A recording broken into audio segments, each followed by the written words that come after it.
It's showtime, folks. Welcome in Chase and Big Joe, 1025, 1063, the game on this Tuesday. Hope you're having a fantastic start to your day. He's Big Joe Dubin. I'm Chase McCabe. Dr. Crane, Nani's favorite, Nick Frazier on the ones and twos on this fine Tuesday in America's Music City. What's up, JoJo? Oh, it is an absolutely beautiful day outside. So get out there and walk and do whatever you need to do. Just get outside at some point today. I agree. You know, one of my favorite radio sayings is, and I learned this from our old friend Jeremy Benefield, because he worked in radio in this town for a long time. But using the phrase "America's Music City," I don't think it's used enough, and I like saying it. So it is America's Music City. Yeah, you go anywhere and say, "Where are you from?" I'm from America's Music City, Nashville. If they say Austin, you just slap them in the face. You do no, you don't slap them, you punch them. Good. You just punch the what out of them. I like that. That's good. That's a good one. Did you enjoy watching the coverage of Cam Ward's pro day yesterday? So I did, and it's a typical pro day, right? And they, break it. I'm like, I don't think you move yourself any forward on a pro day. I think in that situation, you kind of move yourself back. And all I kept thinking about was the NFL Network when they did Zach Wilson's pro day. How they pretty much knighted him as the greatest pro day quarterback ever. Look at that throw across his body and everything he does. That says a whole lot. Right? Does it not? So I'm like, I don't care. Guy was awful. I got 25 game films of Cam Ward. Somebody called it, my favorite radio show is Robbie and Rexrode. Because I listen in the morning. I'm at the gym, and Joe Rexrode drives me crazy. And I love him though. I love him. And a guy called in today and said he would like to have seen, and I don't know, it's probably around 7:30 this morning or 7:40. And the guy was like, well, I'd like to see Cam Ward hit the receivers more in stride at a 8.2 variable in his chest instead of lower side at a 4 points. I'm like, what are we doing here? I could take you both guys outside and throw bullet passes at you. Am I getting drafted? No. Is Dr. Crane getting drafted? Especially when you're throwing throwing two receivers you already know that are uncovered. Yeah. They're guarded against air. Yep. You have no rush. Zero. Like, here's the deal. If they're not judging him on how he throws the football and his stance and all that stuff at this point. This is a getting to know you. That's what this is. The throwing is all for show. Right. Like, if they haven't decided if he's good enough to throw the football by now, then we got bigger problems. Exactly. That's what this is. And I thought about this on the way here. I've been thinking about this. At the end of the day, you have to ask yourself, meaning the Tennessee Titans, you have to ask yourself one simple question. It doesn't matter that he's 1-1. It doesn't franchise quarterback. Can he be better than McNair? None of that matters. The question you have to ask yourself is he a starting quarterback in the National Football League? Pretty simple, right? That's it. In your mind, is he a starting quarterback in the National Football League? What do you think right now? I think he is a starting quarterback in the National Football League. Do I think he's franchise game-changing, makes everyone around you better, MVP, Hall of Fame, whatever? I really, it's unfair for me to even try to answer that right now, but the answer is no. Then why you drafted him? Because you don't have a quarterback. You have quarterbacks on the roster, right? But do you have a starting quarterback on your roster? You've got guys who've started. Yeah, exactly. And he could turn out to be that, which if that's the case, then they're all going to get fired. But you have the number 1 overall pick. Right now, you are obligated to make that pick unless you trade out of it. If you feel that he is a guy that is going to make your team better and he can start, then that's what you have to do. If that room is not 75% for him, which I think they are, you don't take him. I bet there are people in there like, no. Watching them play grab ass yesterday, shut your mouth, basically told me they're taking him. That was weird. Yeah, they're all buddy. They're taking him to dinner and all. Like, I heard Robbie say it this morning. If they could have taken him home last night, they would have. This is like the when you adopt a pet They're there, doing the pre-adoption visit. I mean, this is basically what this is. Oh, I had a good. That's what she said. I got a good joke. I'll just keep it to myself.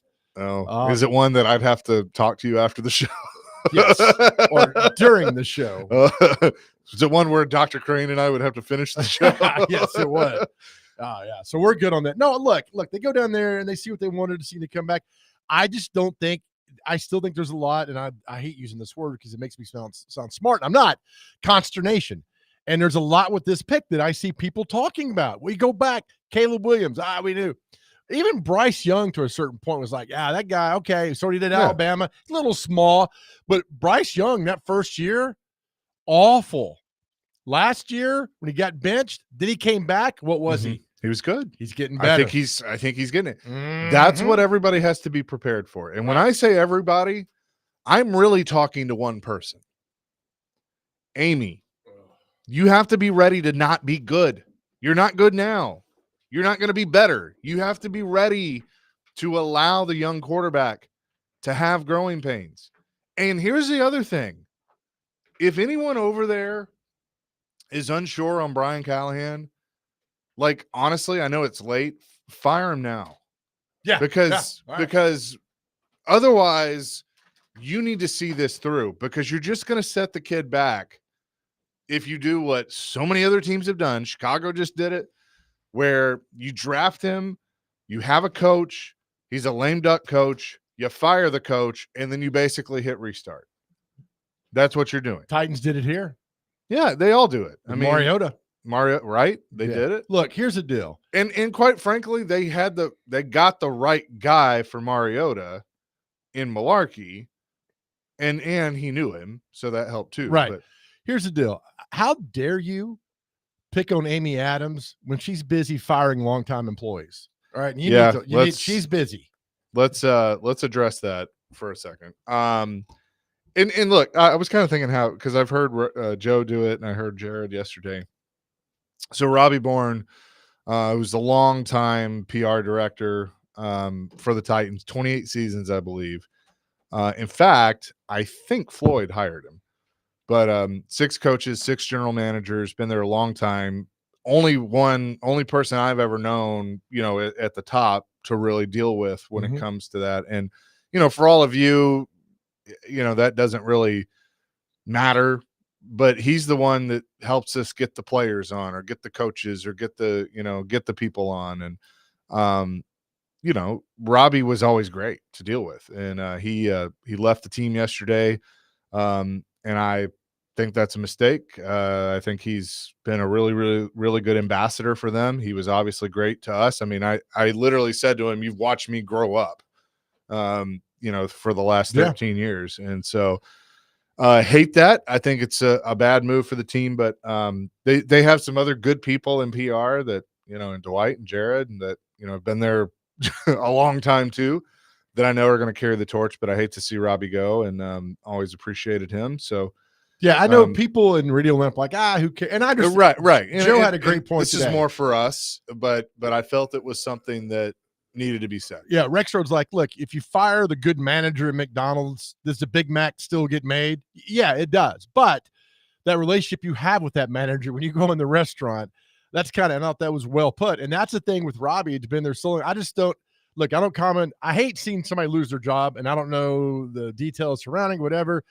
I just hate him doing that. And it's just, things happen in corporate world. Those things happen all the time. You just hate it for them. And will it affect our coverage of what they didn't know? None of that stuff. But it's just a guy we had a relationship with, and it's unfortunate. And I got an email from the assistant PR guy yesterday about transactions. Yeah, I was like, got that too. Why am I getting this? Because I'm not on the Titans email list, thank God.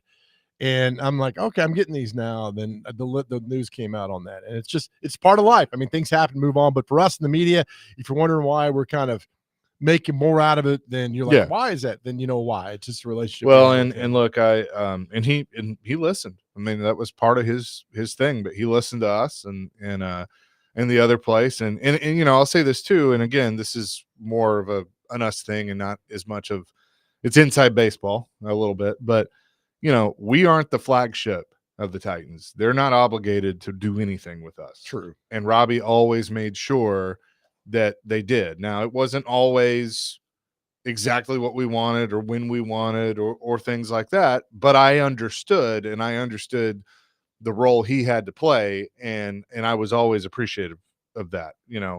Obviously we see it with being the flagship for the Predators that we have more access than other places might, but I was always very appreciative of that. And so just wanted to say thank you and everything to Robbie Bourne. But we will continue the discussion, because I have another thing that stood out to me yesterday that made me scratch my head and laugh all at the same time. Speaking of former Titans employees, there was one there yesterday. Oh, yes. And we will discuss that coming up next. We're up and running on this Tuesday, 615-737-1025. That's our phone and text line, driven by WilsonCountyHyundai.com. You can weigh in on the pro day and anything else we'll get into today. Plus, you have a question of the day that we will get to as well. It's Chasing Big Joe on a Tuesday, 102.5, 106.3 The Game.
But is there anything that's, from your perspective, that's going to make you nervous about making this transition into becoming an NFL player?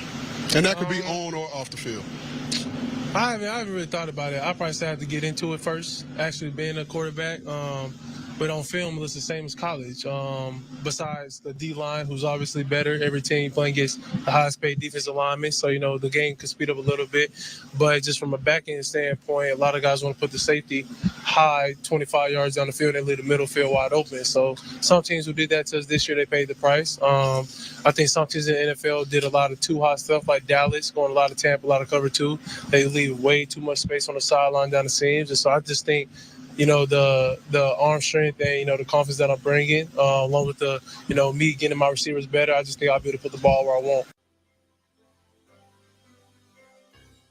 That was future Titans quarterback Cam Ward at his pro day yesterday, chasing Big Joe 102.5, 106.3 the game. But did you notice the gentleman asking the question for CBS Sports who that was? Did that voice sound familiar to you? It took a while because the only time I ever interacted with him, he was napping. So, well, yes. There was no mention of the ball not bouncing their way. But right. We got all that was former Titans general manager Ran Carthon, who is and good for him. I'm glad he's doing something, but he was came out the wrong way. Oh, I know what you mean. But yeah, he was there working for CBS Sports, and when I saw that on Twitter, I was like, same. This is awkward. I mean, does Borgonzi and Brinker and do they all walk over there? I'm like, oh, hey, what's up? How you doing? I mean, how does that conversation go? I'd like to know. I wish you'd have been there to see that. Yeah, but I mean, hey man, how's the family? The thing too is, he's sitting there talking to Cam Ward, thinking well, 3 months ago I was the one that was going to be drafting you, right. And now I'm here talking to you for media. Yeah, but there it is, man. But yeah, I don't know. I just thought it was awkward, but. I mean, the Titans have nothing to do with that. That's obviously CBS can get who they want, and good on them for, getting a guy that's basically responsible for making the Titans the #1 overall pick. Yeah, so. Right. Hey, I had a lot to do with you sitting here right now, Cam Ward, for all of that. I just, good for CBS Sports for getting him. He's a former NFL GM, recently in the league. We'll probably get another shot down the road, but it was, I thought the interview, we laughed, but I thought it was a good interview. Yeah. Because Cam Ward explained some things, football terminology that the average fan huh? But it was good about the high safety in the middle of the field and this and that and all that goes on. So I liked it. That was good. Do you think Cam sits down and before they go on air, Rand looks at him and goes, hey man, sorry about that. And Cam goes, about what? And he goes, you'll see. You'll see. You'll know. Oh, and then 6 months from now, I'll be like, damn, man. He calls him up you son of a. I knew that. But I will say, in listening to him do various interviews and everything, he does seem like he has a high football IQ. He at least can talk the talk. Can he walk the walk? We'll find out in the NFL. But I mean, based on what I can tell, he seems to see things well, to process it. And again, I think that's something that the Titans need to look closely at, because that was Will Levis's biggest problem. Now, it seemed to be there in practice, but he couldn't translate it to games. When he got into the game, it was almost like he freaked out, and just everything shut down. How can Cam process the pressures of actually being in a game? Right. I want to read this to you. This is a Hall of Fame quarterback's pre-draft evaluation. This quarterback was not highly rated by scouts, with many questioning his arm strength and decision-making. But one guy saw his potential and knocked out all the negative people. The concerns were some scouts felt he didn't have a strong enough arm. In fact, he had an arm that was a little bit embarrassing for a pro quarterback if he made it to the league. They questioned his decision-making, suggesting he sometimes forced passes to his primary receiver, even when they recovered, never ever looking off the secondary receiver. One scout said, I would never draft him because he's gutty, a gambling, cocky type of quarterback, and he's uncoachable. This quarterback was Joe Montana. I was about to say, Which Hall of Fame quarterback was this? And Bill Wallace says, all right, his quickness, agility, and fluid movement looks like Joe Namath. He can move out of the pocket. That means good decision-making in an instant. What do you do there? He goes, he recognized Montilla's ability to make difficult passes, trusting his receiver to make the exact route. Finally, Walsh was impressed by Montana's instincts and ability to play well when relying on them, meaning he's a natural quarterback. I think Cam Ward fits what the strengths of a Joe Montana at this moment. Quickness, agility, fluid. He can make difficult passes look easy. Go back to that California game when he rallied Miami behind. They were down by 30 points, and the guy never quit. I see that. But remember, all it takes is for one guy to believe in you. Yeah. So Montana went in the third round with the 49ers, and Jerry Rice wasn't drafted till 85. He was a third rounder? Yeah, third rounder. Oh, wow. So Jerry Rice didn't come into 85, but Walsh liked the fact that he competed and played in big-time games. Cam Ward competed and played in big-time games. So a lot of intangibles that are there. Look, you're going to knock the quarterback down regardless, no matter what. You're going to sure this, that. We talk about Zach Wilson, his pro day, how great it was, and on and on. But if the Titans truly believe he's the guy, then take him. Yeah. And look, I'm hoping, because I like Brian Callahan. I do. And I want him to prove everybody wrong. Like, you've been very outspoken about him. Very. And I respect that, but I hope you're wrong. I really do. Well, that's nice and then rude. Yeah. Okay. Well, it is what it is. But I mean, like, I want this to work. Like, here's what's crazy. I just realized this. 1 month from today will be a Friday. It will be the day of the second and third round of the draft. It'll be day 2. So we will be sitting here, most likely, talking about what we're already talking about now that we already know. Now, there'll be surprises in the first round and everything that we'll probably get into. But the main conversation will be, all right, it's official. Cam Ward is a Tennessee Titan. What's next? And what's funny about all that is I think we'll talk more about the other rounds than we will the first round because we've known, you know. And now it's how do you build around him? Because I did an exercise this morning. That's the first time. I know, right? I started writing out, the starters for the Titans, mainly on offense. Yeah. Wait, you did show prep? I did show prep, yes, with Cam Ward as the quarterback. Okay. Wide receiver 2, here are your options.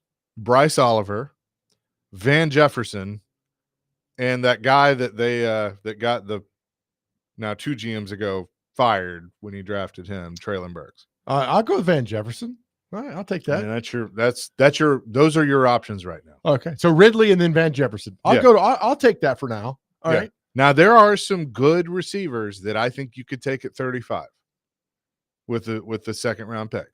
And they'd be your guy day 1 to go with Ridley. But what's the guy from Miami that's his buddy? Crespo? Restrepo? Yeah, Restrepo. I like and he that. ran like a 4.8 40 yesterday, which was slow. Did he? Yeah. Titans are going to take him. There's a football fast and there's a clocking fast. There's a difference. Right. Well, there is. I mean, the running the 40 and all that stuff to me is just. Why Jerry Rice ran a 4.6. Yeah, I'm just stating. I love Jerry Rice. So, in some mocks, Burden has dropped, and if he drops to the second round, I'd take him. Why is he dropping? I don't know. Now that's a fair question, but I don't know. You look at some, he's the second ranked receiver. There's the kid from Ohio State that's on there. I love Matthew Golden, and a lot of mocks have him around 35. He could sneak into the first round. Where's he from again? Texas. All right. I think he's the one that would probably, if he's there.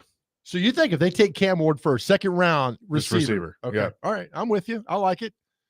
You got to make it exciting. If they're there, if the right one, if the one that you have identified and put on your board is there at 35, then yeah. So this looks really good. You got Cam Ward. If you take a receiver, second, one of these guys that you like, I like this. All right. We're rolling. Yep.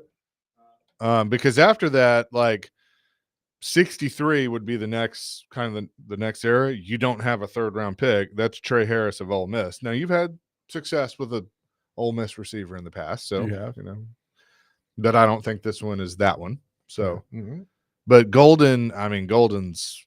I watched him in the playoff, And he was one of those that I mean, I knew of him. I had heard of him, but I actually watched him in the playoff. And I remember texting TD. I'm like, yo, this Golden kid, like, and he goes, oh yeah, he's nice. He's real nice. He's golden. He's golden. All So right. we'll see. I mean, obviously the chips have to fall, but give me your offense. I'm excited about this offense that they're going to start. All right. So Cam Ward, Tony Pollard, like it. Ridley Okay. right now would be Van Jefferson probably. All right. Dan Moore, Peter Skoronski, Lloyd Cushenberry / Corey Levin, because I don't know if Cushenberry is going to be ready to start the season. All right. I think Levin sucks, but that's okay. He does, but he's on the team. Kevin Zeitler, J.C. Latham. Tight end right now is Chigakonkwo. I still think you have to address that because I don't think you have a true starting tight end. What happened to him? I thought he was really decent for a while, then regressed. I don't know. And I saw that Kuharski reported that they brought the Oregon tight end, or allegedly he was supposed to come in town, the big boy from Oregon. So maybe that's an option in the second round. Could be. What's that? Ferguson, Terrence, or something like that? Yeah. Trey, I think. He's a top 30 visit, right? Yeah, I think it's Terrence. Sorry. Terrence. Yeah, I'll stick to producing. Well, Tyler Warren is the Penn State one, but I think he'll be gone. Terrence Ferguson is who you're talking about. Yep, TF. We in high school like WTF, right? And then we did him back then. Terrence Ferguson, Oregon. Yep, Oregon. Yeah. So, I mean, that's interesting. I mean, if you take Cam Ward, I think you got to compliment him second round. You got to. Yeah. I just think you'd have to compliment him somewhere. His buddy from Miami, a big tight end, the goal. Arroyo. Elijah Arroyo played with him at Miami, the tight end. Okay. Well, who was do you think Golden will last to the second?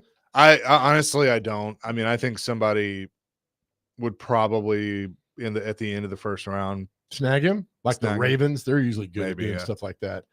I'm good, but I'm telling you, until the Giants honestly, say no, Kansas City. I could see Kansas City taking him. They need a receiver. And there you go. And they've already got Xavier Worthy is. Yeah. I saw it. Fell off towards the end. I saw. Well, it didn't get. I think he was battling something too. But I saw. He's going to make like $800,000 this year after taxes and everything, and he's got like all these luxury cars and stuff. Worthy. Yeah. Didn't he get into a wreck? No, that was the other one. Okay. Rice. Rice. Okay. Yeah. Good. Good receiver. All right. Yeah. But no, I always remember just Herm Edwards, like, you need one car, one house, one girlfriend. Yeah. That's right. Who was it that drove the Honda Accord? Was it AJ Brown? I think he maybe drove a Honda, and they're like, "You gonna?" He's like, "Why?"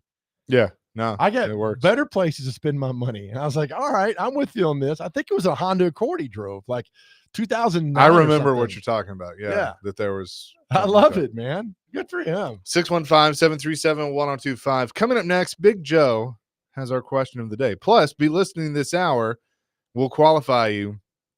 In fact, you know what? We're going to do it right now. Let's just do it right now. Text in the keyword wedding.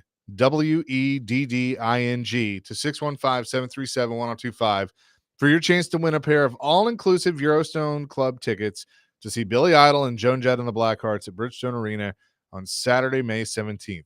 Text wedding right now to 615-737-1025.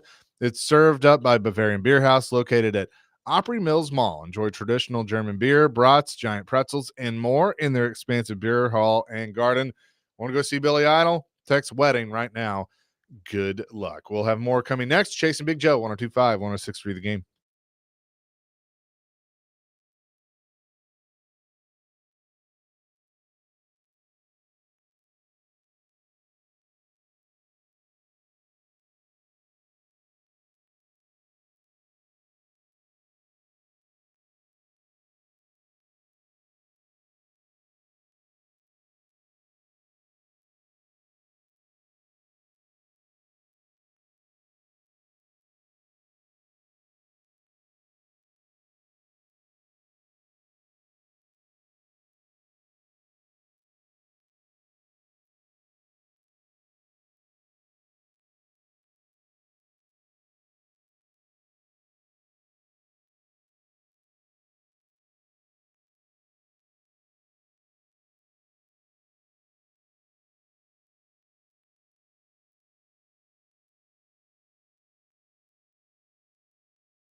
All right, what's our theme here? Obviously, we got some Van Halen, 5150. 40 years ago, this album came out. In 39 years ago, 1986. And everybody, I was a senior in high school. Everybody had this album. This album had to have sold 50 million copies because everybody played it for the next year or so. But honoring the first album without David Lee Roth, man, for Van Halen, and they knocked it out of the park. It's a great album, too. Let's bring in our man, Hal Gill, who is also great. Join Ram Skillsy. What's up? What's going on, guys? How is lovely Raleigh, North Carolina, as the Preds get ready to take on the Hurricanes? Well, in true Predators 24-25 form, it rained yesterday, believe it or not. But the sun is out now, so I'm hoping, take in a little bit of sunshine, and then hopefully you get a big win tonight. How do you deal with the frustration of you play such a great game against Toronto to wrap up that homestand? You're down 2-0. You battle back. You beat a really, really good playoff team. And then on the flip side, you're playing a team in St. Louis that's desperate, which we know how dangerous a desperate team can be. And you don't have the same result. How do you deal with the frustration at this time of year with the way the season has gone when you have two outings like that? Yeah, I think the bottom line is you just got to control your own emotion and your own output. You got to compete every night, and sometimes you're going to win, sometimes you're going to lose, and really that's not what's important right now. What's important is the effort. And so I thought the effort was there. The battle was in St. Louis.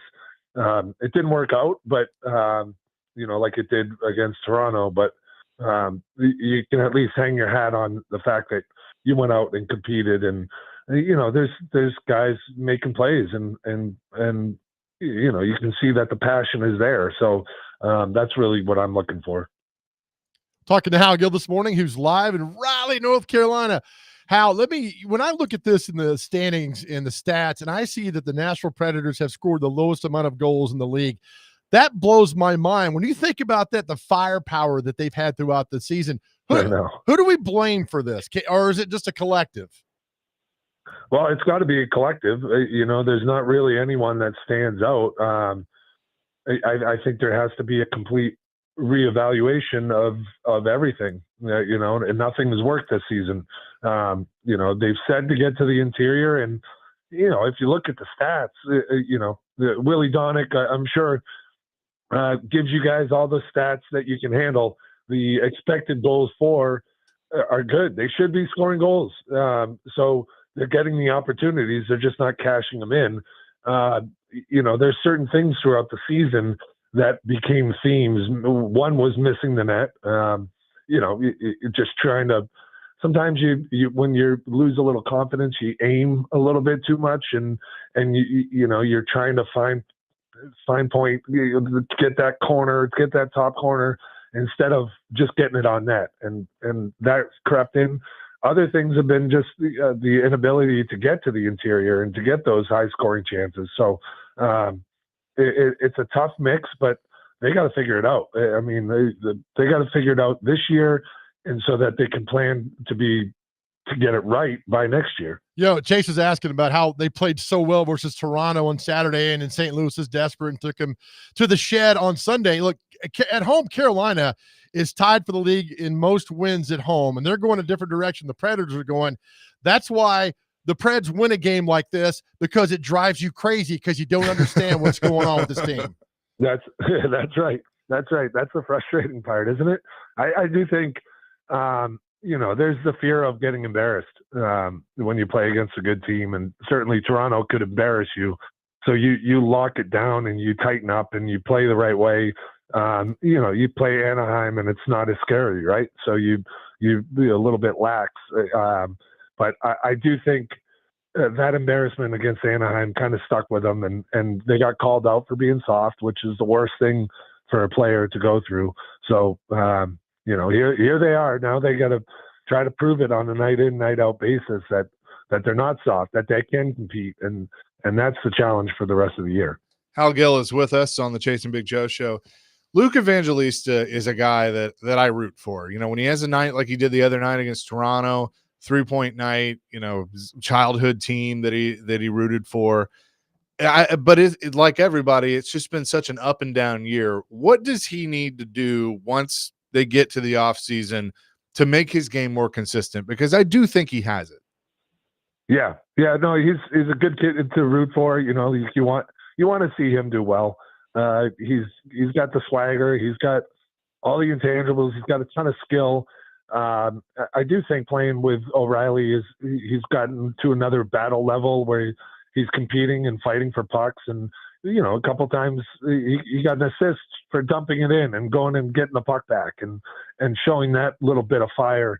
But I really think when he can cycle and move his feet in the offensive zone and attack the middle, and he's done it off the rush a few times, but if he can do that consistently, I think he's got the skill set to be able to make those plays to the middle. And then when he moves his feet and gets that little extra grind in his step, then I think he can create a ton of offense. So certainly exciting to see what he did against Toronto and what he's starting to build on. We just need to see more of it. There's 12 games left. We're starting to see Philip Forsberg get on a little bit of a streak. Does he have 12 goals left in him? Because I kind of feel like he does. Yeah, I mean, I look at Phil and like the upside is enormous. It was interesting. I think against Toronto, it was Brandon Carlo that kind of jabbed him up in front of the net, and Phil got a little ornery, got a little upset, and he did it in St. Louis as well. When he plays with a little bit of fire, he's tough to stop. He's got an edge. When he attacks the game, he's scary. And then that shot is deadly lethal. So if he dials that in, beginning of the season, you probably could have added another 10 goals to his game just because he missed the net and missed some chances, hit the post a bunch of times. But I feel like if he plays with that edge, 12 is not out of reach. Hal, I know you don't do it, and I know you and Mason don't do it, and guys who know the game don't do it. But why doesn't Carolina get the respect across the league that it deserves? Because that's a damn good franchise, and it's a damn good team this year. Yeah, it's Brind'Amour, right? It's Rod the Bod. Rod the Bod. He brings it. He makes skilled players play with an edge, and they have the guys like Aho. That's a skilled player. He's tough to play against. He attacks the net.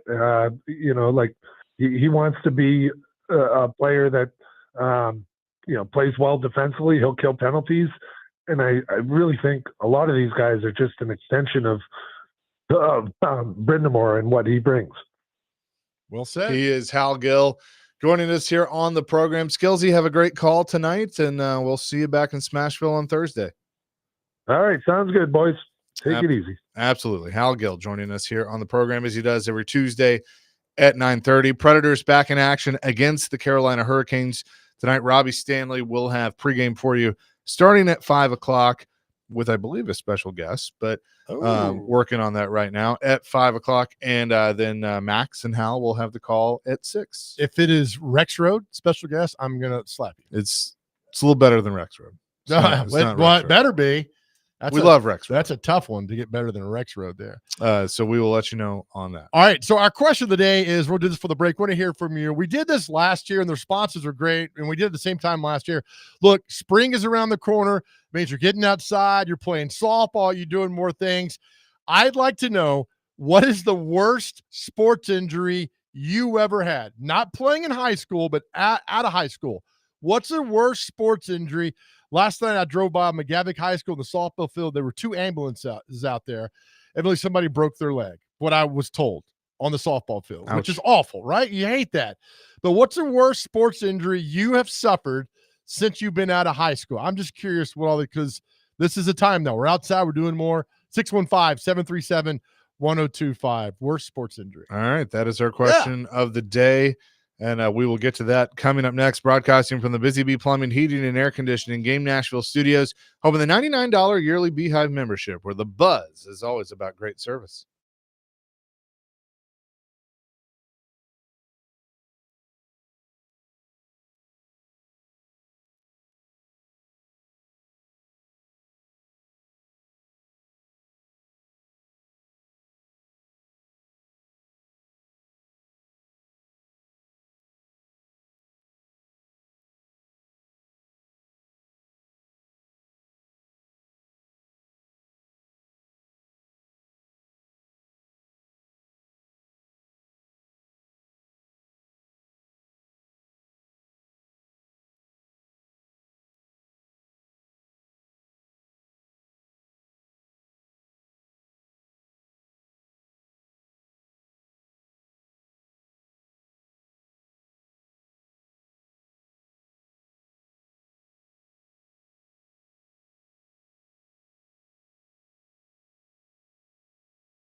It's the theme song to every relationship I've ever had. All right. No, just kidding. Remember Jason's Big Joe, 102.5, 106.3 The Game. when he came in concert, we were there last August. He's like, "Yeah, I'll play a little song you might know," and he played this one, and the crowd just went insane. I'm not gonna lie to you. I was close to tears because it might be my favorite Van Halen song, and it's probably a top 5 of like my all-time favorite songs. Like I look like the beginning of this, just like It's great. and when the music hits, I saw when Ricky and I saw him play in Vegas at the Strat, and he did this, and it was a smaller room. Like it was so cool. And Jason Bonham was playing drums, and Lita Ford she came out and played guitar some, and like it was so cool. But yeah, when we saw him at Bridgestone, and they basically all played Van Halen, Yeah. Including some David Lee Roth stuff like that. Like when they play, I was like all night waiting to hear that song. And he's like, "We're going to be here all night playing songs." We're like, "Look, you're 75. You might last till 9." And like at 11:45, we're like, "He is going to play all night long." Yeah. No, it was amazing. I really hope I get to see him again too. Sure. Because like there is no, like, David Lee Roth is pretty much retired and his voice is shot. And Eddie's gone. Eddie's gone. So the closest thing to Van Halen is Sammy Hagar kind of keeping it alive. Well, Michael Anthony's with him Michael, too. right. So it's great, man. Yeah. I would love to see, Alex and Wolf play with him, which would be really cool. They just put those egos aside, man. I think they will. Sure. I mean, and even like if you did a reunion tour, like a tribute tour or whatever, and it's Sammy and Michael Anthony and Alex Van Halen and Wolf Van Halen, and then David comes out and does like one song or something. That would be, I know it would never happen, but it would be awesome. Oh my goodness. Our question on the text line: worst sports injury you've ever had since getting out of high school? Evidently there was a bad one last night. I think was told the guy broke his leg in a softball game. If that's accurate or not, but there are 2 ambulances there, and that's what I was told. But just injuries. And Juju Watkins, didn't she get hurt last night for USC? Tore ACL. Yeah. Yeah. Saw that. That is an not ACL. An Achilles tear is my greatest fear at 56 years old. I've watched it You know what? firsthand. Me too. It is. Like I am like, I don't know if it's because I've just watched so much sports, but I'm just so self-conscious about that of like, I don't want to blow my Achilles out. Right. But I guess because like with ACL, you could plant and moving or coming down, and that pops that way. But an Achilles, you could be walking down the steps. The late, great Bob Hyde over with the Titans blew his Achilles out, I think, by walking down steps. And the last step he took, and it just snapped. So it scares me to death. But those are others that have happened. So I hope we have some on the text line. Yeah, let's get to that now. 615-737-1025. Man, there is a lot on here. Chris says, I pulled a muscle in my butt while bowling. Oh, it hurt. Oh gosh. Yeah. That's a gluteus maximus something, right? The word. So you're saying after high school? Yeah, because we all got injured in high school. Okay. This is like getting into your 20s and 30s and 40s. Yeah. Andrew from Dover. Mine happened when I was playing college ball at Bethel University in McKenzie, Tennessee. I had turned my ankle and didn't let it heal enough. 2 weeks later, I came down sideways after doing a layup and had a 2nd-degree ankle sprain. I thought I broke it. I was bruised from my ankle all the way to my knee and was in a boot for 8 weeks and missed the rest of the season. For an ankle sprain? Good Lord, man. Sorry about that. I sprained when I was a kid. I was probably like 10. I sprained my ankle, and whenever I tried, like I told my mom, like when I tried to like press down on it, I felt like the bone was going to break through. And it was a really, really severe sprain. It wasn't broken. Like I got x-rays, like it wasn't broken. And she reached down and said, "Be tougher." No, she said, "It's okay, Angel."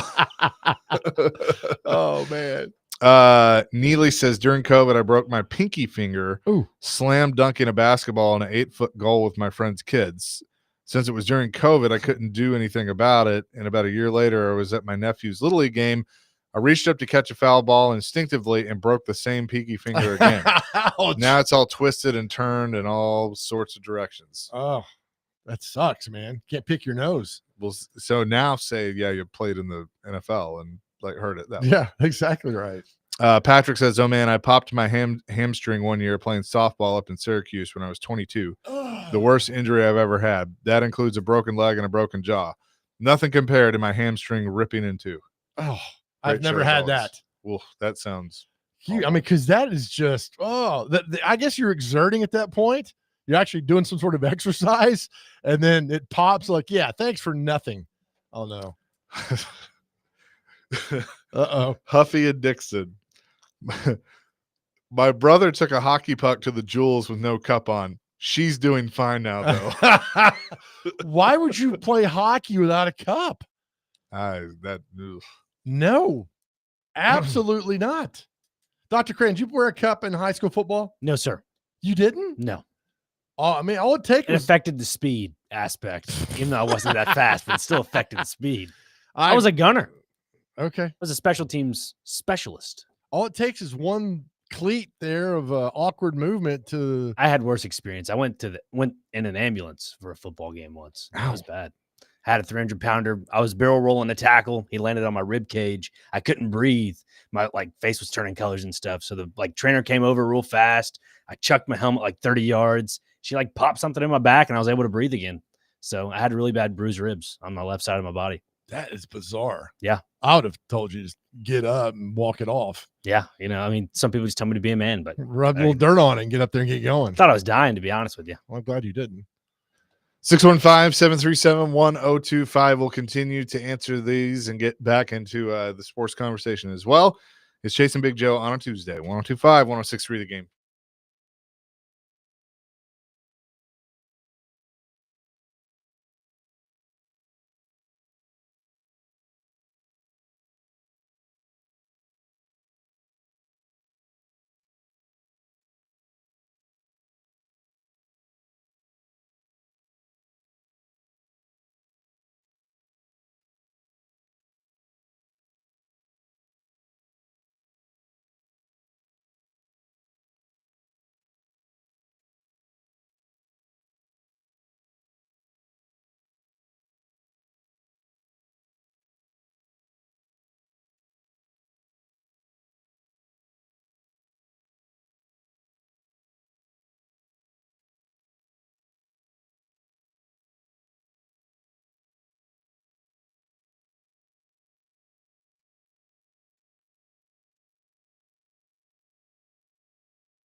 Hour number 2, Chasing Big Joe, 102.5, 106.3, The Game on this Tuesday, or Tuesday, as some people say in the South. He's Big Joe. I'm Chase McCabe, Dr. Crane, Nick Frazier, behind the glass.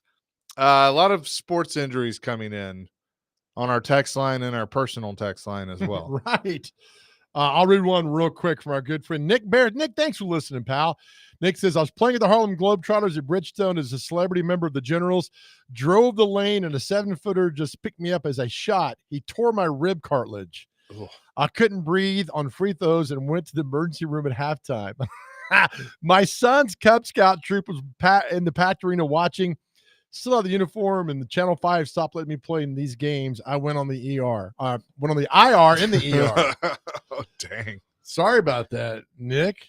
Metal Arc Lemon. I mean, I feel like if I did something like that now, like played in something like that now, I mean, I'd break everything. Oh, absolutely you would. All of us would now if you're not been out exercising. It's terrible. Why is Chase laying on the court? He's dead. That's why. Yeah. That's the same reason that a good friend of ours wanted you to do CrossFit. Like, come to my CrossFit. If you've never exercised, we haven't exercised in a long time, and you're going to do a CrossFit, I'm going to clean out your office because you're dead. You're not coming back. CrossFit is not for the faint of heart. I need to work my way up. Yes, and you can do that. Yeah. But first time out of the gate, nah. Let's just find a treadmill and start there. We go. That's the way to do it. Put one in your office. We will get back to these coming up in just a little bit. But you heard the clip there in Nick's update that Cam Ward basically, there was a moment during his workout yesterday that he kind of said something to the Titans brass and everybody's laughing. And he essentially said, just trying to solidify it. Like, I'm your guy, being the number 1 overall pick. Do you feel that it's a done deal? No, I don't.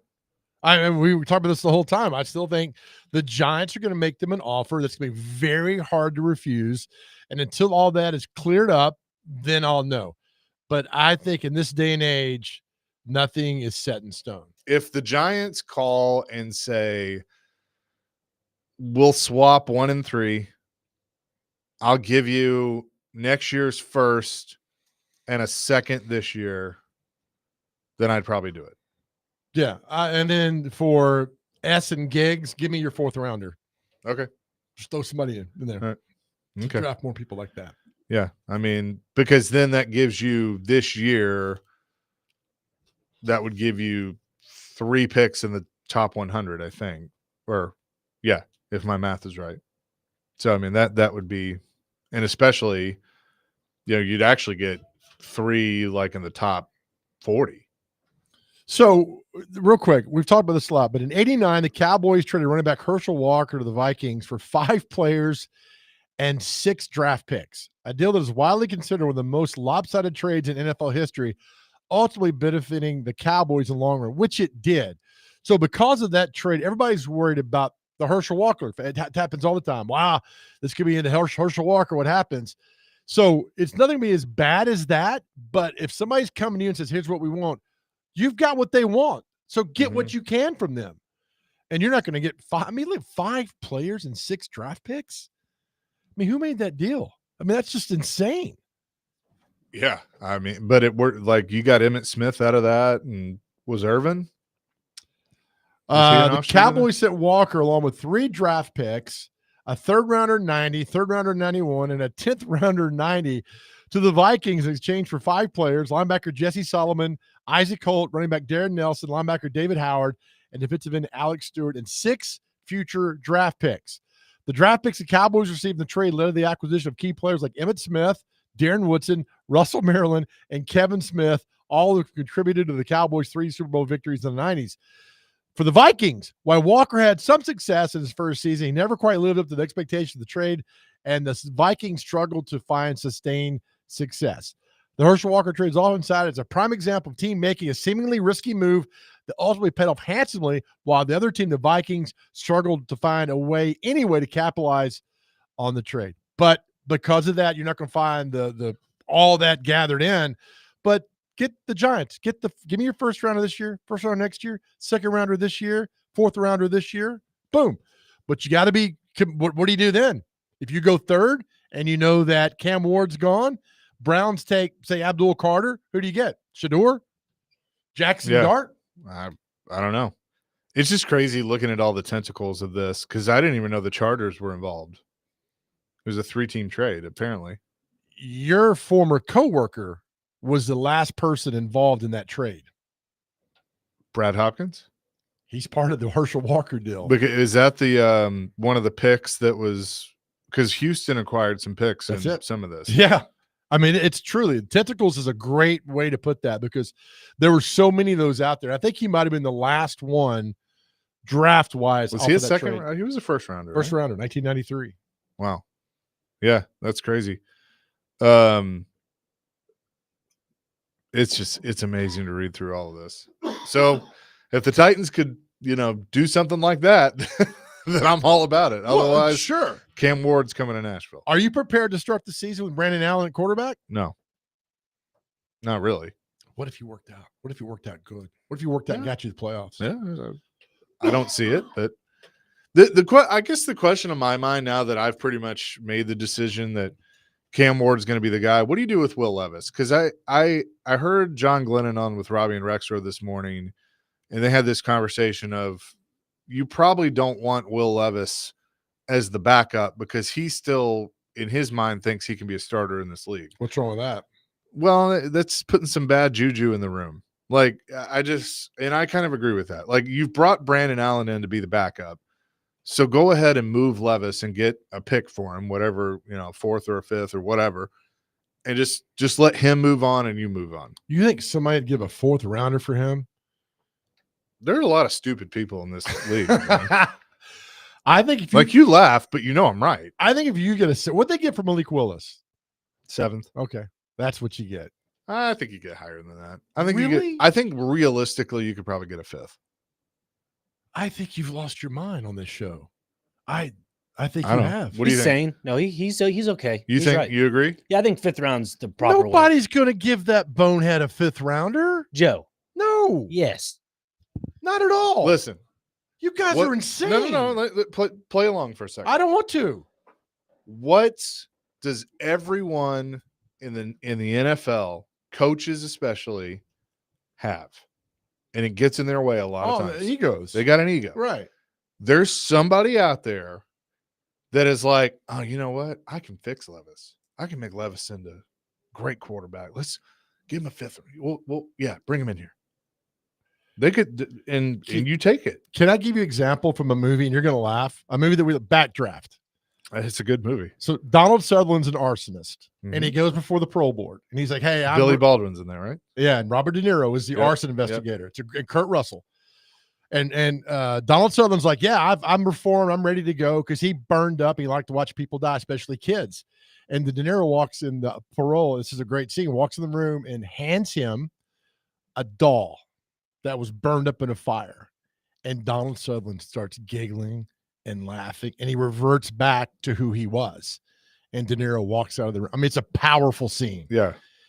And I'm not saying Will Levis is this extreme, but all I got to do is put the tape in, and he reverts back. He could come in and look great. And like, why did you make that throw versus the Bears? What were you trying to accomplish versus the Jets? Why didn't you see what game was it we threw the line? The Colts. I didn't see him. Right. Hell, we all saw him. Nobody wants him. But Joe, you're going to have people that go, yeah, well, Sam Darnold saw ghosts, and now look at him. I mean, you're going to have those people that are like, I can fix him. I know what's wrong. I can help him see better. No. I'm telling you, man, it Donald happens all the time. It happens all the time. So Levis didn't have promise. His senior year was terrible in Kentucky. But at one time, we were sitting here talking, he might be the number 1 overall pick. And then we got more of a sample from him, and it was terrible. Sure. Absolutely terrible. I don't want him here. I think he sucks right now.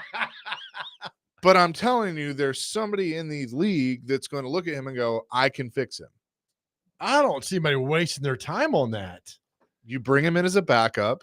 I mean, the smartest thing would be figure out how to put him in LA or San Francisco and let him work with one of those guys. I'm sitting to Jacksonville with his buddy. Or Jacksonville with Liam Cohen. Yeah, there you go. Give me a 5th rounder. Call up Jacksonville, whoever their GM is now, and say, that kid, you want Levis for give me a 5th. And they send you back a thing at Jim Beam. You're like, oh, okay. Okay. Well, that's probably a fair trade. I see what you want. I just don't, from the perspective of another team, like, yeah, I'm good. I'm not wasting time on this guy. I'm going forward. Faux show. For all that. Let me ask you this. Well, what happened to Trey Lance? I mean, to me, I know Jamarcus Russell was a gigantic disappointment in 2007. Ryan Leaf in 98, number 2 was, but we don't talk about Trey Lance enough. Hey, he was the 3rd pick or 2nd? 3rd, right? To the Niners? Yeah. They traded up. To the Cowboys. Dak gets hurt. They put in Cooper Rush, and then Trey Lance never sees the light of day. You know what's crazy? He's a free agent. He is not on a roster right now. How did they miss this guy so badly? I don't know. How? And that's why I don't get all happy about pro days. Oh, that's a miss. He was the 3rd overall pick in 2021. Won 2 championships at North Dakota State. Was decent at Case. Was he? No, he was at North Dakota State. That's right. Right. I know. Awful. Nobody talks about this guy at all. They organized a game for him before the NFL draft. They're like, North Dakota State's taking on XYZ team. Oh, yeah. I remember that. It was like a showcase. Because that was all during COVID. Yep, I remember that. And hell, he had Dylan Raditz blocking for him, right? Where's Raditz from? North Dakota State? One of those schools. Yeah. South Dakota. I don't remember. He's one of them. He just signed with the who, Dr. Crane? Dylan Raditz signed with? Oh, with the Saints. With the Saints. Yeah. Oh, did he? And as a kind of Saints fan, I'm not happy with this. You're a Saints fan? Yeah, I was. North Dakota State. Yeah. North Dakota. I'm a Mike Ditka fan. I love Mike Ditka. So Mike Ditka took over the Saints in 97 because he had Heath Schuler, he had Danny Werfel. He gave the entire draft in 99 for Ricky Williams. I was like, I could get behind this. Then he got fired. I'm like, I'll stick around for a while. Then they had Aaron Brooks came in from Virginia, who drove me insane as a quarterback. And then I was like, I can't do this anymore. And then he gets fired. Jim Hassel gets fired. And Sean Payton comes in with Drew Brees. And they start winning games. Everybody jumps on the bandwagon. I'm like, I'm not going to jump back on now. So Dr. Crane's put a poll question up on our Twitter account at 1025 The Game, our X account. Is Cam Ward to the Titans a done deal? 75% right now say yes. Matthew replies to us and says no, because it's the Titans. They can still screw this up. LOL. They can. But we'll see. We'll certainly see. Show. Thank you. 615-737-1025. That's our phone and text line, driven by WilsonCountyHonda.com. It's Chasing Big Joe, presented by the Omni Nashville Hotel. 1025, 1063 The Game.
Chasing Big Joe, 1025, 1063 The Game. So you reset while we're playing the album 5150. 39 years ago, this album came out in 1980. It's actually March 24th, 25th, 1986. It came out, and it's a classic album. It was the first album for Van Halen without David Lee Roth, and it just exploded. It just took off, and so you weren't even born yet. And hell, I was a senior in high school, and this album means a lot to a lot of people. Wasn't 5150 the address of Eddie's house or something? I thought it was a police code for. Help me out if we have a police officer listening. 5150. That's what I thought was hey, I got a 5150 going. Crazy person, maybe. On something like that. I thought that's what it was. Yeah, mental health. 5150 is named after Eddie Van Halen's home studio, which turns out to be named after the California law enforcement term mentally disturbed person. Yeah, there you go. So we're both right. Yep. Look at us. Teamwork. Section 5150 in the California law book. There you go. There you go. I like it better that it's named for Eddie Van Halen's studio than for a mentally disturbed person. But you know what? If it brought spotlight on somebody who's mentally disturbed and helped them out, I'm all for it. Cam Ward, the pro day yesterday, as we've been talking about. So it is funny to of people, when I threw out there, okay, you make that trade.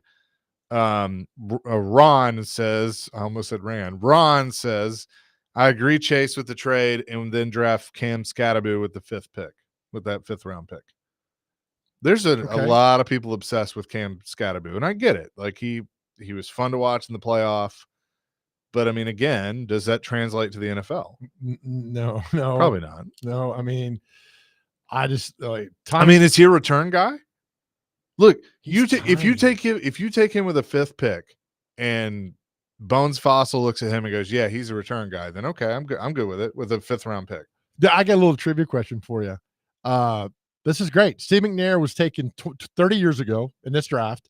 3rd player. There were 2 other players from HBCUs that were drafted higher, according to this article, than Steve McNair, and both have Tennessee ties. So higher than 3rd? Yep. They were taken. One guy was taken 3rd as well, and one guy was taken number 1. From HBCUs? Yep. And Tennessee. Okay. Well, when was Jerry Rice drafted? He was drafted in 1985 at 15th or something. Okay. But these guys all Tennessee ties.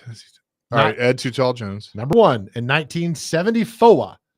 And another TSU great drafted 3rd overall in 1968.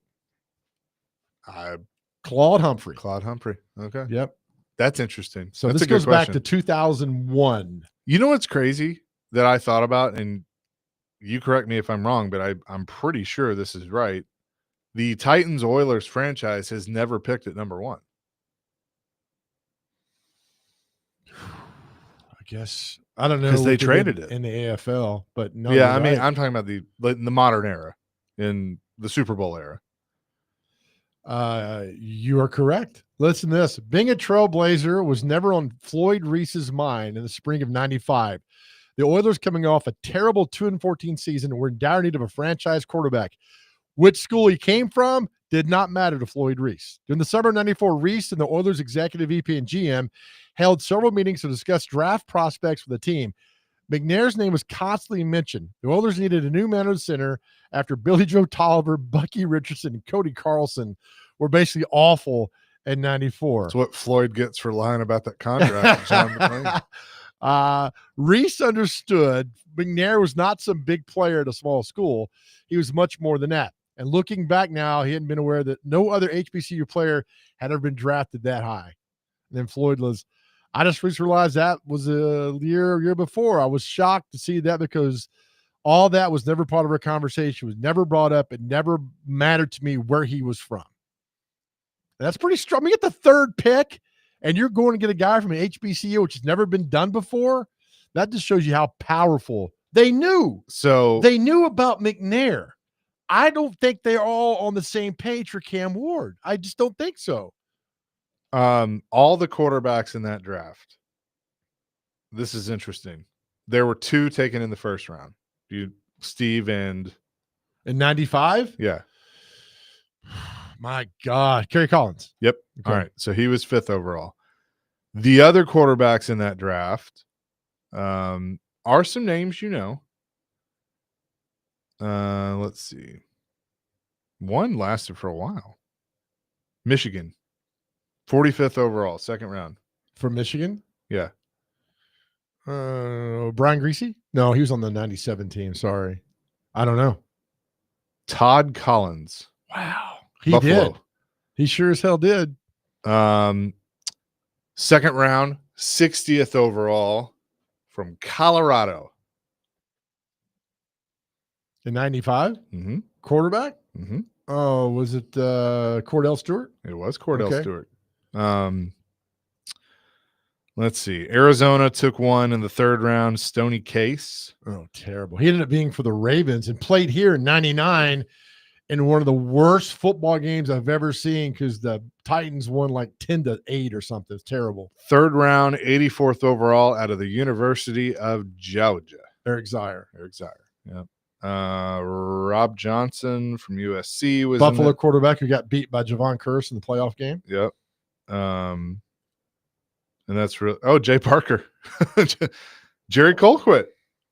Got drafted? Let me guess who he got drafted by. Holy cow. 6th round.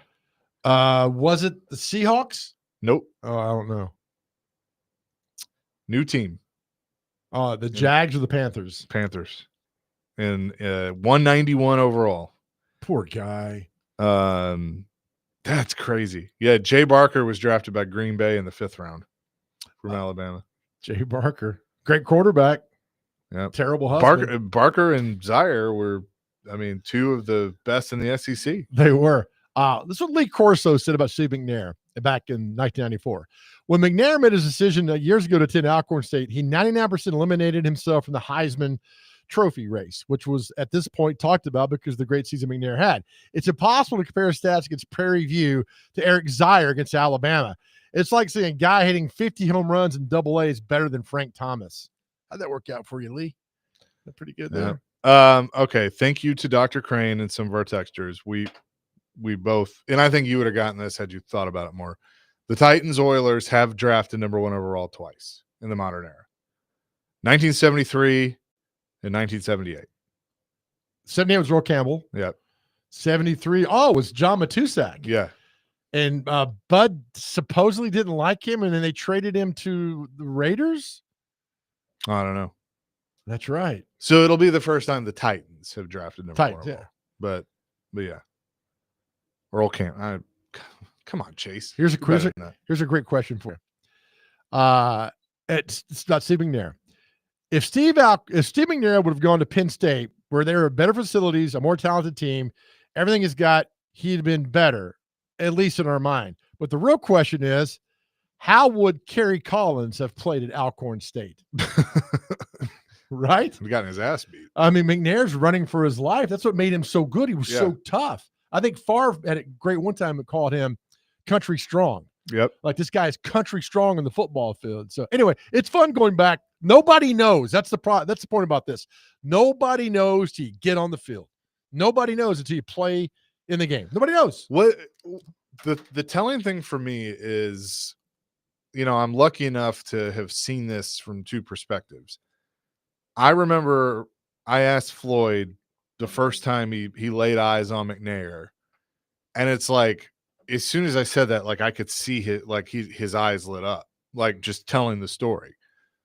Jeff Fisher did the same thing when I asked him that question, just sitting there talking, shooting the breeze or whatever. And it's like, that's how special they knew he was even back then. Mm-hmm. That he was their guy of like, oh yeah. Like he just, kid at a smaller school, but just country strong, right? Would not get beat. I mean, are we ever? And the answer to this is no. Spoiler: you're never going to see a player that is listed as questionable on the injury report for 16 games, never practices, and plays. Right? You're never going to see that again. Amazing. Like that's how he was. I mean, he was beat up his entire career because of the way he played, but Yet he still went and played at a high level. How many? Look, you have the third pick in the 1995 draft. You need a quarterback. You need the Houston Oilers. How many people told Floyd Reese and Fisher they were crazy taking an HBCU quarterback who did not play at a high level when you had to have? They had to get this pick correct. They had to get it. And then the fact that they convinced Bud Adams to let him sit for 2 years is mind-boggling. That's not happening anymore. It's not. To all that. So kudos to them for seeing that and taking a chance, because I'm sure there were so many people said, what are you doing, man? That guy's making this against, Grambling every Saturday. He's not playing the big-time arenas in the SEC. And they're like, we don't care. We know what kind of player he is. You know what's crazy in looking at this? There are 6 players out of that, if I'm counting right, 6 players out of that draft that are in the Hall of Fame. And not including Steve. Right. And 3 of them are first rounders. Well, who'd that be? Tony Baselli, second overall to Jacksonville. Warren Sapp, 12th overall to Tampa. Wow. Derek Brooks, 28th overall to Tampa. Derek Brooks went 28th. Yeah, My isn't that goodness. Crazy? Then you go into the 3rd round. A Hall of Famer. What team? New England. Ty Law? But he's not, but he's probably better known for another team. I don't know. Curtis Martin. Oh, okay.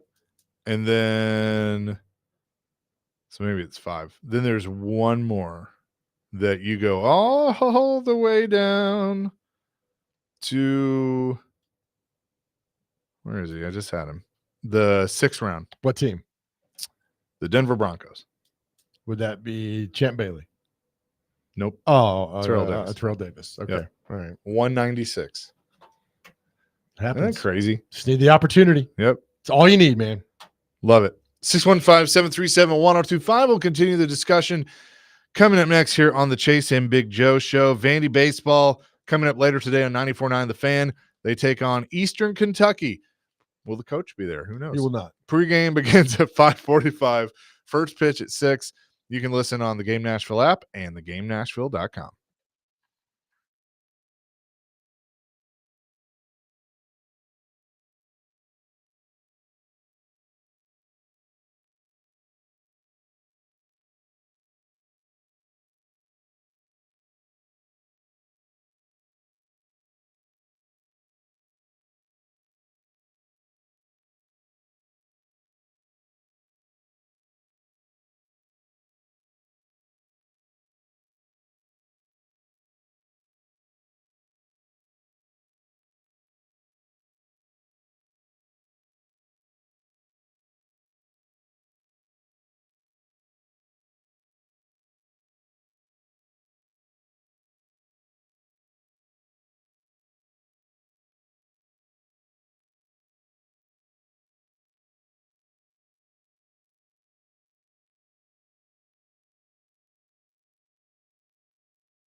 Chase and Big Joe, 102.5, 106.3, The Game. We're broadcasting from the Busy Bee Plumbing, Heating, and Air Conditioning Game Nashville studios, home of the $99 yearly Beehive membership with a buzz. Is always about great service.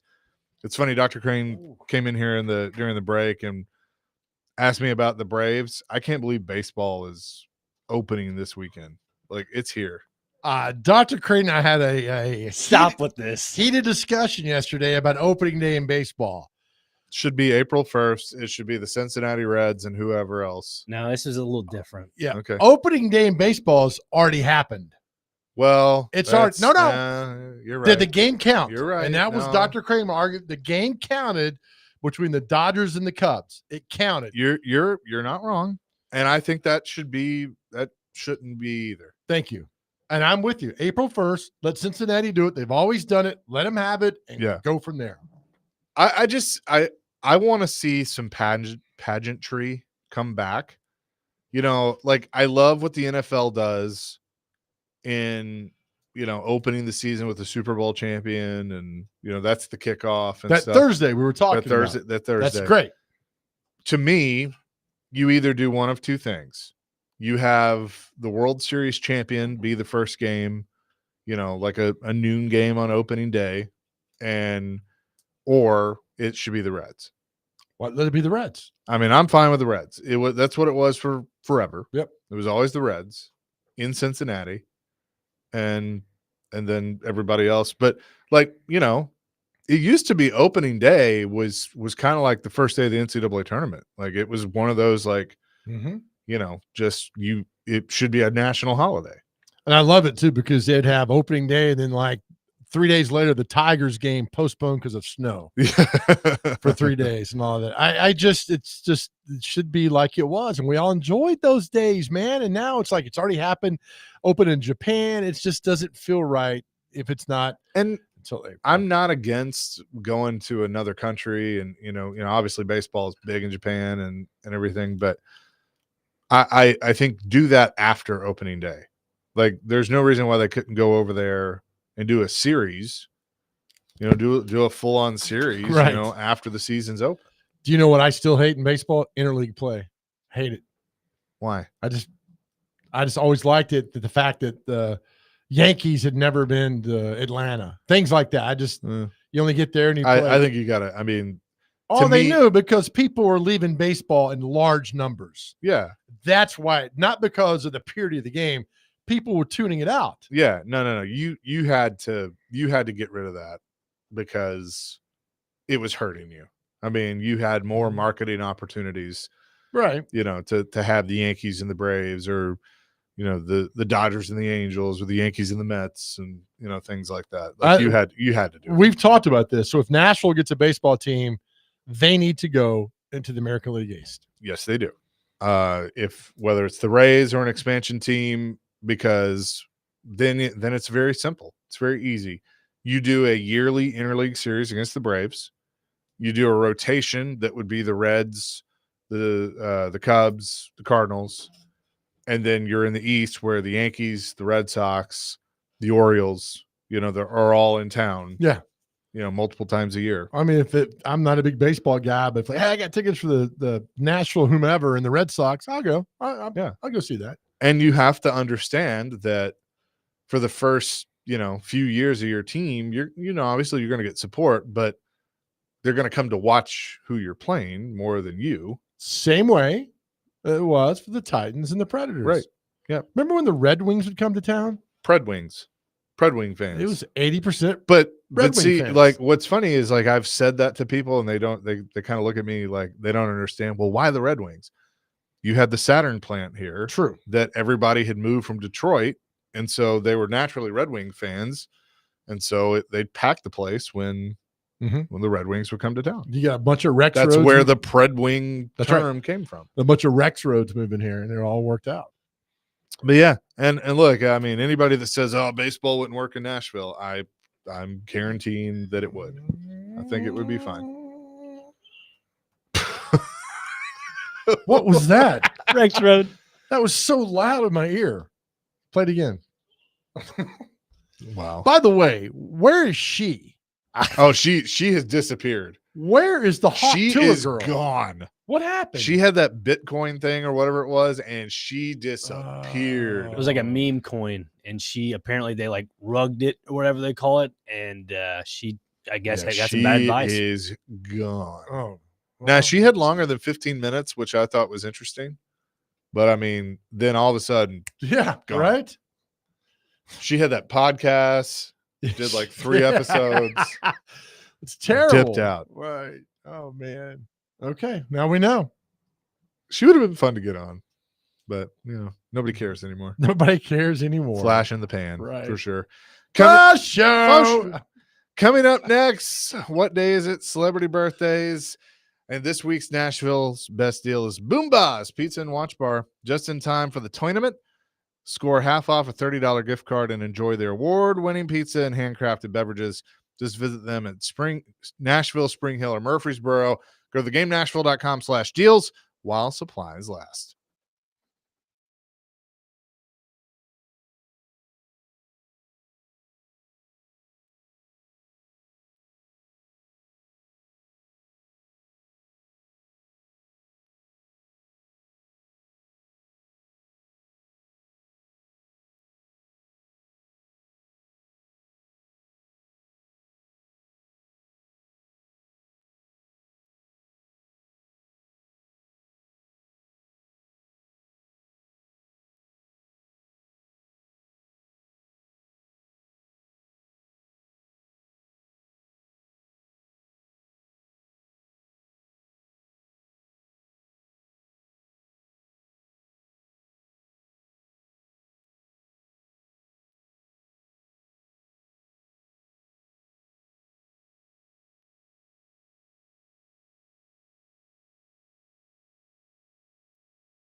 Little Dreams from 5150, Chasing Big Joe, 102.5, 106.3 The Game on this Tuesday.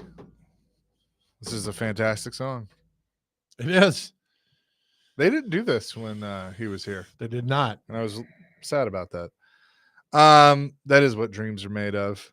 DVD coming up here in just a few minutes. But first, it is time for What Day Is It? And celebrity birthdays. Brought to you by Jarrett Companies, Inc. Above and beyond industry standards. Electrical services, electrical installations, electrical inspections, upgrades, and replacements. Just visit them at jarrettcompaniesinc.com. All right, gentlemen. First on the list, we have American Diabetes Association Alert Day. Okay. International Day of Remembrance of the Victims of Slavery in the Transatlantic Slave Trade. International Waffle Day. Love some good waffles. Ooh, waffles. Let's see. National Day of Celebration of Greek American Democracy. National Lobster Newburgh Day. Lobsters are delicious. Let's see. National Medal of Honor Day. Nice. Old New Year's Day. That's a little odd. Pecan Day. Love me some pecan pie. Is it pecan or pecan? Pecan. What does David James prefer? Pecan or pecan? Pecan. I don't pee in a can. Pecan. He says he doesn't pee in a can. So that's what he said. I just passing it along. Say Their Name Day. Tolkien Reading Day. So there's that. We're done. Tolkien? Listen, Joe, pronunciation's not my strong No, I'm just point, making sure I okay? heard it correctly. Like J.R. It's Tolkien or whatever. Tolkien. Yeah, that's right. Just make sure you. Yep. Tolkien. Thanks. All right, we good? Yep, we're good. Oh. All right. How we doing today? Good? I'm good. Yeah, would you? I just saw this. I'll pass this along for a second. TNT Sports and CBS Sports, they've had the best viewership of the tournament since 1993. Nice. Plus, they added Rand Carthon. They did. So, I mean, Make sure he gets his nap in on the plane. it goes hand in hand. The nap hour, Rand Carthon from 1 to 3. And it's just a camera of him napping. I would watch that every single day. With that Titan, that fake Titans hat. Oh my gosh. Oh. All right, time for celebrity birthdays. Good one then two. Our first birthday, I think his name is Reginald Dwight, better known as Elton John. Oh wow. Sir Elton John. Sir Elton. 76. 73. 78. God, the guy's just a legend. It'd be cool to be knighted. You know what I mean? Like, you get knighted. They do the little like sword thing on each side of the shoulder. Yeah, it would be. Sir Sir Fraser. I think you can get that done for $25 in Nashville. All right, I'm out. It's been great being here. I'll see you. Make sure you tip your DoorDash driver, which will be me in about 2 hours. Oh, okay. Where are we now? More birthdays. I don't know. Let's see here. Sarah Jessica Parker. Married to Ferris Bueller, by the way. How old is Sarah Jessica Parker? What was that show she was on? Sex in the City. That one I was playing. 54. 48. She's 60. Is she? Wow. Right? Looks great. Your friend Chase, Danica Patrick. It's the most disappointing interview I've ever done. I was so excited and she had no interest in doing it. I'm gonna say 47.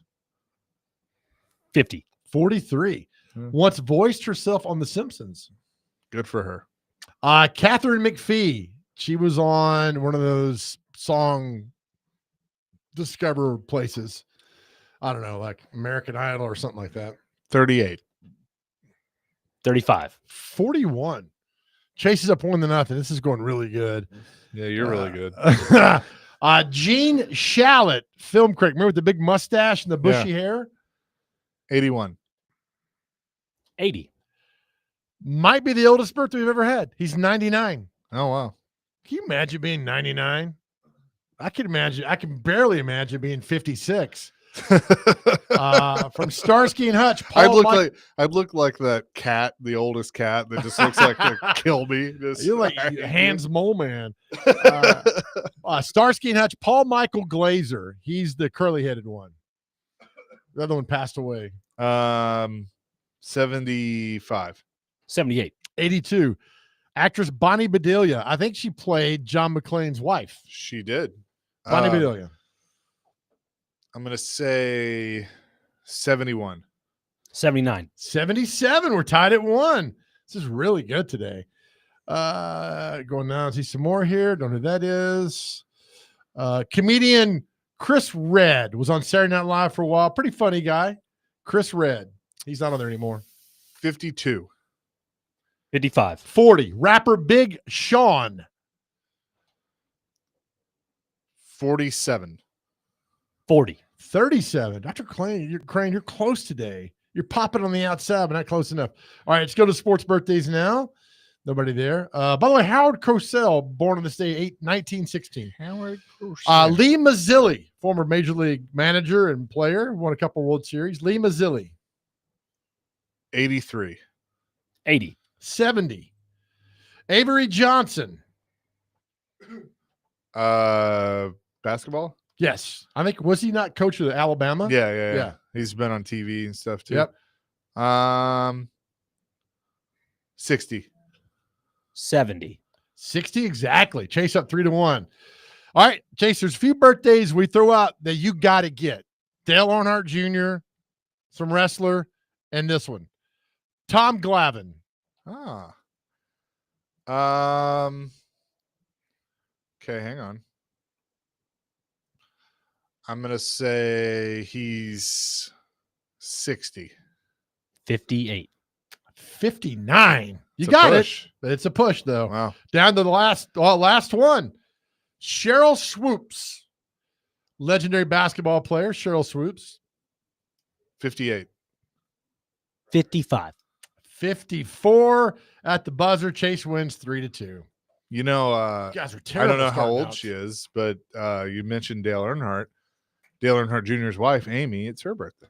Oh. I saw that on They Instagram. were celebrating in Key West the other night. There was a picture of them in Key West. She's 52. 52? I'm guessing. Oh, you're guessing? Yeah, I thought that was the next birthday. How old is she? I'm trying to find out. I don't know. She is. He just had a birthday, right? I think we just had his birthday, and you got it correct. He's in October. What did we have birthday? Another racer you got it correct last week. 1982. So what would that be? 43? Okay. Yeah. So she's way younger than him. Just a bit outside. Yep, 43. Great show. Thanks for all the participation as we leave our show every day. The same message about the guys out there. We love you. If you're struggling, please reach out on your cell phone. You can call or text 988, or you can call us. We're always here for you, but please reach out to somebody. That's all you got to do. And I tell you, our world is a beautiful place because you are here. And if something happened to you, you'd be tremendously missed. I'm tired of going to funerals of people who have said goodbye. No more. We do this together, and know that we love you more than anything else in this world, and God loves you too. Amen to that. Peace, love, rock and roll. DVD coming up next. 102.5, 106.3 The Game.